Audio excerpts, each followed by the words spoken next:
Hi friends, I hope you are doing well. आज हम class 12th इन iOS के न्यू सिलेबस का lesson number 16 reading with understanding कर रहे हैं एंड इसका टाइटल है stress before examination. Let's start with the lesson. Stress को समझना, अंडरस्टैंड करना स्ट्रेस को, उससे कॉन्कर करने की, उससे निपटने की पहली सीढ़ी है। स्ट्रेस अपने आप में नेगेटिव नहीं है, अपने आप में नकारात्मक नहीं है। यह मुश्किल स्थितियों में शरीर का स्वाभाविक रिस्पॉन्स है, एक नेचुरल रिस्पॉन्स, एक स्वाभाविक प्रतिक्रिया है। लेकिन अगर इसे नियंत्रित नहीं किया गया, अनमैनेज्ड छोड़ दिया गया, तो ये हमारी सोचने की क्षमता और बेहतर प्रदर्शन करने की क्षमता को कम कर सकता है। इस सेशन में हम परीक्षा से पहले के स्ट्रेस से निपटने के लिए व्यावहारिक तरीकों पर चर्चा करेंगे, practical strategies, pre exam stress यानी परीक्षा से पहले की इक्विपिंग यू, ताकि इस महत्वपूर्ण समय में आप शांत और केंद्रित रह सकें। प्रभावी समय प्रबंधन, time management and study techniques, अध्ययन तकनीकों से लेकर आराम के तरीके और ध्यान लगाने की विधियों तक हम स्ट्रेस से निपटने के लिए एक समग्र दृष्टिकोण, एक होलिस्टिक अप्रोच अपनाएंगे टू टैकल स्ट्रेस। रिमेंबर, परीक्षाएं सिर्फ ज्ञान का आकलन नहीं है, वे सीखने और चुनौतियों से निपटने के लिए भी उनके तरीके जानने का अवसर भी हैं। So it is also to navigate the challenges, not just assessment of our knowledge what we have gained. तो इस सेशन के बाद, इस लेसन को पढ़ने के बाद आप अंग्रेजी में लिखे अलग अलग पैराग्राफ का विश्लेषण और मूल्यांकन कर पाएंगे। ध्यानपूर्वक पढ़कर छोटी थीम वाले पैराग्राफ की व्याख्या कर पाएंगे और उन पैराग्राफ से संबंधित प्रश्नों के उत्तर दे पाएंगे। So it's basically going to help you with your unseen passages. लेकिन ये क्योंकि आप पढ़ चुके हैं तो ये लिटरेचर का ही पार्ट। शुरुआत करते हैं सेक्शन नंबर 1 से। परीक्षा से पहले, एग्जामिनेशन से बिफोर, बहुत सारे छात्र, कई छात्र बहुत तनाव में रहते हैं, ट्रिमेंडस स्ट्रेस में रहते हैं। लेकिन सिर्फ छात्र ही नहीं बल्कि शिक्षक और उनके माता पिता भी इस स्थिति का सामना करते हैं। तो बेसिकली क्वेश्चन अराइज होता है, लोग स्ट्रेस में रहते ही क्यों हैं? जो एडोलेसेंट्स होते हैं, यानी कि जो 13 से लेकर 19 ईयर्स की एज के बच्चे होते हैं, एडोलेसेंट्स यानी किशोर जिन्हें कहा जाता है, अपने विकास संबंधी कामों और जटिल समाज की मांगों का सामना करते हैं। उनको तो इन मांगों से प्रभावित हुए बिना उन्हें वयस्क होने, एडल्टहुड तक पहुंचने के लिए समायोजन के कौशल सीखने की ज़रूरत होती है। अगर उनके पास ये कौशल नहीं होते तो उन पर बहुत ज़्यादा दबाव होता है और वो असफल भी हो जाते हैं, दे फेल। स्टूडेंट्स आर एंग्शियस, छात्र चिंतित रहते हैं क्योंकि वो इस बात को लेकर परेशान रहते हैं कि क्या वे अपने साथियों, अपने माता पिता और अपने शिक्षकों की उम्मीदों पर खरे उतर पाएंगे या नहीं। उचित चिंता उन्हें प्रेरित करती है और आगे बढ़ने में मदद करती है। सो बेसिकली ऑप्टिमल एंग्जाइटी जिसे कहा जाता है, अगर वो सही दिशा में काम कर रही है तो वो उन्हें मोटिवेट करती है और आगे बढ़ने के लिए मदद करती है। जबकि जो ज़्यादा चिंता, ओवर एंग्जाइटी है, वो उन्हें अक्षम बना देती है, डिसेबल कर देती है। एंग्जाइटी एक संक्रामक बीमारी है, कंटेजियस है, फैलती है, और एक स्टूडेंट टेंशन में होता है तो वो दूसरे स्टूडेंट्स को भी टेंशन में डाल देता है, जिससे टीचर्स और पेरेंट्स सब टेंशन में आ जाते हैं। जब एडोलेसेंट्स तनाव में होते हैं तो वो हर चीज़ को एक इमरजेंसी समझते हैं। जैसे कि आप लोग, तनाव का स्तर बढ़ने के कुछ कारण हैं। आप स्ट्रगल करते हैं आइडेंटिटी क्राइसिस, मैं छोटा हूँ, बच्चा हूँ, बड़ा हूँ, क्या हूँ, पहचान का संकट, करियर से संबंधित निर्णय लेने की ज़रूरत, टीचर्स और माता पिता का रवैया और साथियों का दबाव, ये कुछ कारण हैं स्ट्रेस में आने के। माता पिता से संवाद न कर पाना भी एक बहुत इम्पॉर्टेंट रोल प्ले करता है। हम माता पिता को अपनी बात नहीं बता पाते। अच्छी याददाश्त यानी good memory depends on a good brain. अच्छे दिमाग का स्वस्थ यानी आपके दिमाग का स्वस्थ होना बहुत ज़रूरी है। दिमाग को oxygen, glucose, calcium, phosphorus, iron, इन सब चीज़ों की अच्छी मात्रा की ज़रूरत होती है। इसलिए पढ़ाई करते समय हमेशा हवादार जगह पर बैठें, वेंटिलेटेड जगह पर बैठें। अपने आहार में आप मिल्क इंक्लूड करें, चीज़, अखरोट, व्हीट जर्म यानी गेहूं जर्म, हरी पत्तेदार सब्जियां, रागी और खजूर। ध्यान रखें कि नाश्ता दिमाग का भोजन है, तो ब्रेकफास्ट यानी नाश्ते को स्किप ना करें। फैटी मील्स यानी वसा युक्त खाने जो होते हैं, बहुत ज़्यादा ऑयली और चीनी वाले और जो एसिडिक खाने होते हैं, वो कैल्शियम को कम कर देते हैं डाइट से। तो इसकी जगह आपको फाइबर लेना चाहिए, जैसे फ्रूट्स और वेजिटेबल्स, जिनसे आपका स्ट्रेस अल्टीमेटली कम हो। गुड कंसंट्रेशन यानी याददाश्त को बेहतर बनाने के लिए अच्छा ध्यान केंद्रित करना बहुत ज़रूरी है। तो जो कुछ भी आपने सीखा है उसे समझना और याद रखना बहुत फ़ायदेमंद है, ठीक है, अंडरस्टैंड करना और रिकॉल करना। जानकारी को व्यवस्थित करना, ऑर्गेनाइज करना और उसका एक तार्किक संबंध, एक फ्रेम बनाना बहुत इंपॉर्टेंट है। मास्टरी विषय की सामग्री में यानी कंटेंट ऑफ द टॉपिक या सब्जेक्ट के साथ साथ उत्तर देने की प्रक्रिया पर भी महारत हासिल करना उतना ही ज़रूरी है। कि आपको कंटेंट पता है लेकिन आपको आंसर कैसे लिखने हैं ये भी आपको पता होना चाहिए। ध्यान रखिए कि चिंता और डर याददाश्त को कमज़ोर बना देते हैं, एक मेंटल ब्लॉक हमारे माइंड में डाल देते हैं और परीक्षा के दौरान वो मेंटल ब्लॉक हमारे सामने आ जाता है और हम सब भूल जाते हैं। लंबे समय तक टीवी देखना आपकी एकेडमिक परफॉर्मेंस को कम कर सकता है। इससे पढ़ाई का समय बर्बाद भी होता है। तो आपको इसके लिए क्या करना चाहिए? Time management. It's all about self discipline, अनुशासन कैसे आपको खुद फॉलो करना है।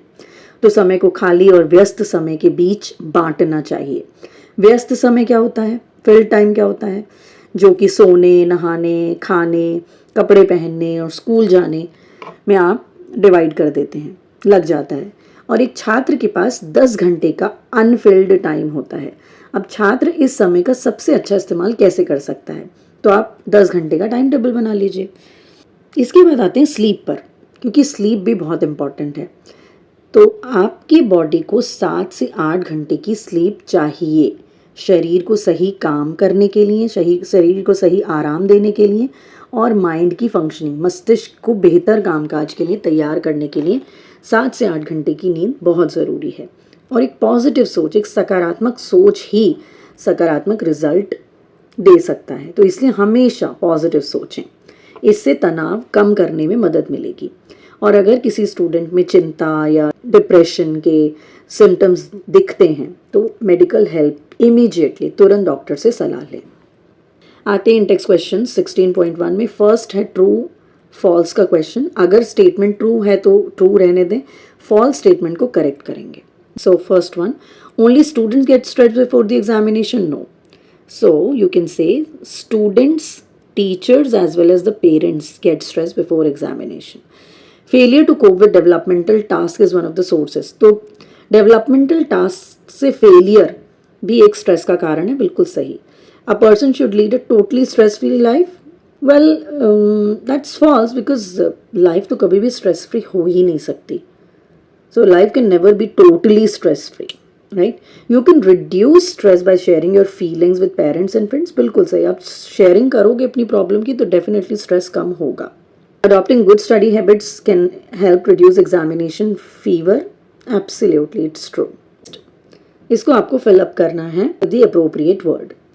Almost everyone in society today suffers from obviously stress.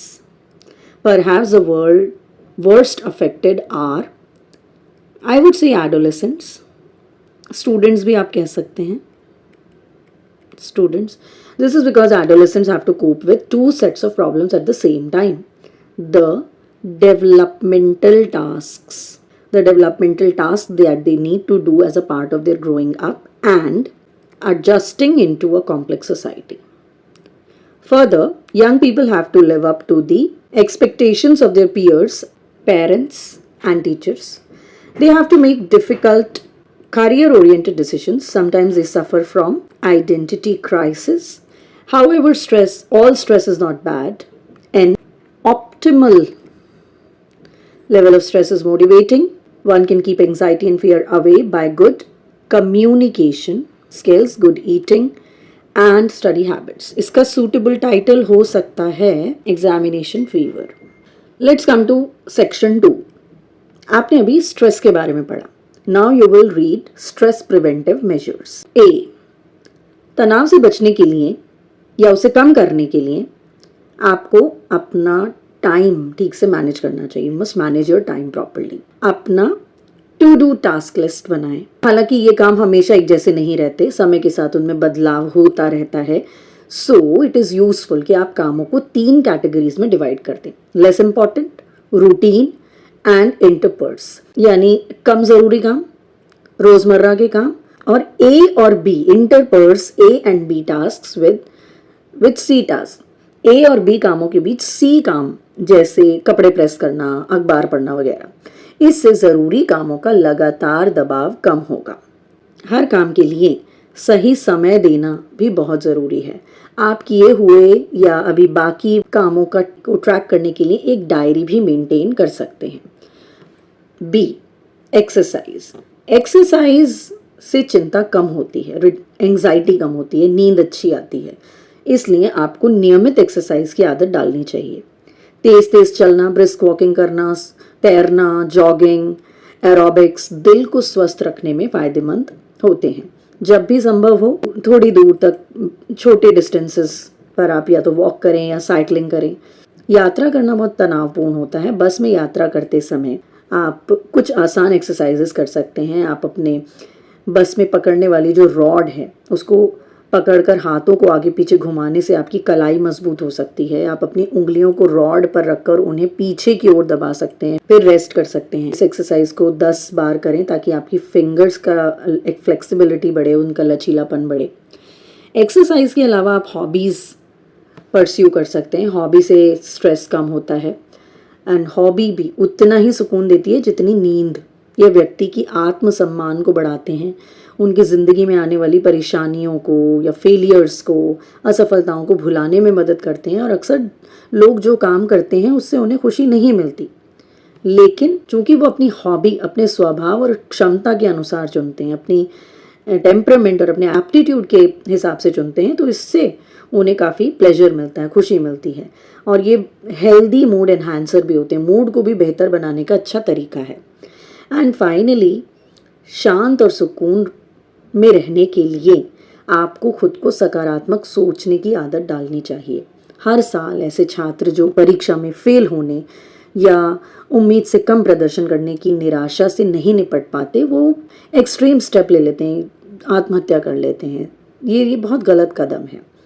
यह निश्चित रूप से बहुत नकारात्मक कदम है, सकारात्मक सोच की कमी को दिखाता है। परीक्षा में फेल होना दुनिया का अंत नहीं है। Fehling in the examination is not the end of the world, you can always keep trying. इसके अलावा कई महान लोगों जैसे रामानुजन, आइंस्टाइन फेल हो चुके हैं एग्जाम्स में। सो failure is never final. Failure कभी भी अंतिम नहीं होता और सफलता कभी लक्ष्य नहीं होता। इसलिए अपनी प्रॉब्लम्स के बारे में बात करें, अपनी समस्याओं के बारे में बात करें। Let's come to in text questions. कुछ हेडिंग्स हैं, 4 टेक्स्ट आपको दिए हुए हैं ABCD। आपको बताना है कि किसका क्या हेडिंग होगा। सो पैरा A का होगा मैनेजिंग टाइम, पैरा B का होगा टेकिंग एक्सरसाइज, जैसे कि हमने देखा। C है इट वॉज अबाउट हॉबीज, सो हम कहेंगे developing hobbies. And D was positivity के बारे में थी, तो थिंकिंग पॉजिटिवली। नेक्स्ट, अब यहाँ पर कुछ सिचुएशंस दी गई हैं, आपको बताना है कि क्या करना चाहिए। सो हेमा एक क्वाइट वुमन है, दिल्ली में रहती है, उसकी फैमिली इंदौर में है। वो 10 घंटे काम करती है एक एक्सपोर्ट कंपनी में स्यूइंग मशीन की, और डिप्रेस्ड और सैड है वो। इसके लिए उसे क्या करना चाहिए? So in order to kill boredom since she lives all alone, she should pursue hobbies, जिससे उसे खुशी मिले और उसका जो स्ट्रेस है, क्योंकि उसके पास कोई भी नहीं है बात करने वाला, so she can feel better. Next is Rohan 3 घंटे ट्रैवल करता है, कंप्यूटर के सामने काम करता है और इतना मोटा हो गया कि लोग उसे देखकर हंसते हैं। So definitely exercise is something that is going to help him. So कोई भी तरह की एक्सरसाइज करे, चाहे साइकिल करे, वॉक करे, right. Next is Rita, she is busy running all around the day, उसका काम कभी ख़त्म ही नहीं होता, स्ट्रेस दिखती है, ओवरवर्क दिखती है, इसलिए उसे अपना टाइम मैनेज करना बहुत ज़रूरी है। कितना काम करना है, कितना, उसे टू डू लिस्ट बनानी चाहिए, अपने कामों को ABC लिस्ट में डिवाइड करना चाहिए और उसी हिसाब से उसे काम करना चाहिए। रीमा ऑलरेडी 2 बार फेल हो चुकी है और उसे लग रहा है इस बार भी वो फेल होगी। वो एग्ज़ाम के लिए पढ़ती है लेकिन फिर भी बहुत वरिड है कि वो कॉन्सेंट्रेट नहीं कर पा रही। इसलिए उसे पॉजिटिव सोचना चाहिए, उसे शेयर करनी चाहिए अपनी प्रॉब्लम्स, और अपने फ्रेंड्स से, अपने पेरेंट्स से, अपने टीचर से बात करके उसे डेफिनेटली हेल्प मिलेगी। And with this lesson is also over. I will come up with the next lesson soon. Thank you so much for watching. See you. Bye bye.